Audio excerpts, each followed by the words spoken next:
more and express opinion easier, while the teachers can better monitor student performance. Okay, in the literature review, we know that role-playing is a teaching method where the students can pretend to be someone else and then act about a scenario to practice the language in their real-life situation. Okay, there are 4 key features in the role-play.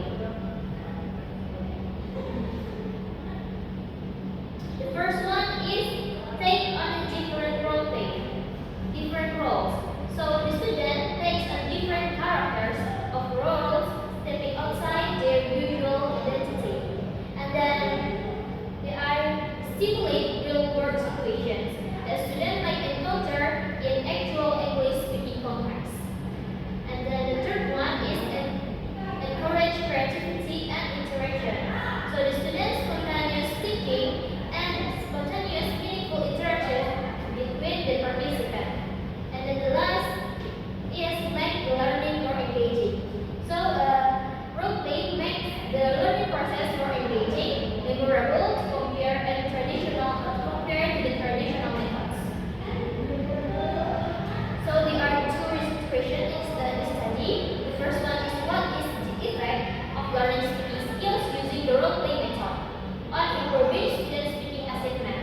And then the second question is how the students respond after using the role-play method to improve student speaking achievement. Okay, here is the methodology of the research.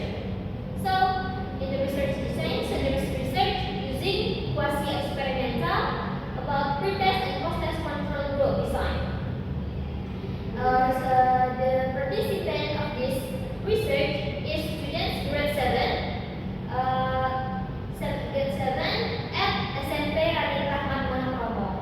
And the research select 62 students as our sample using purposes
see the mean score in experimental group.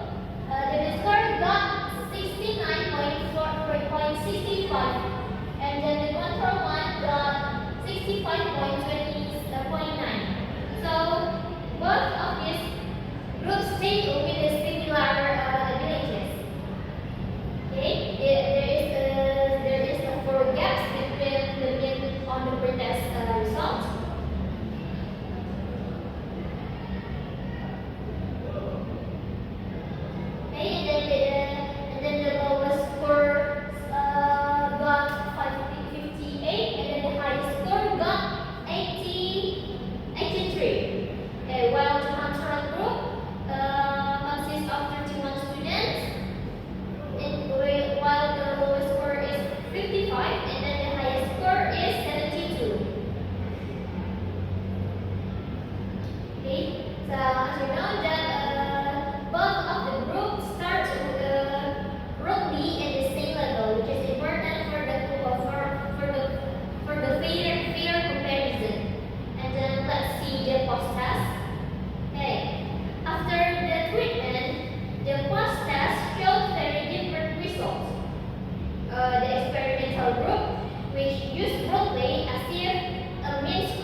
Okay, so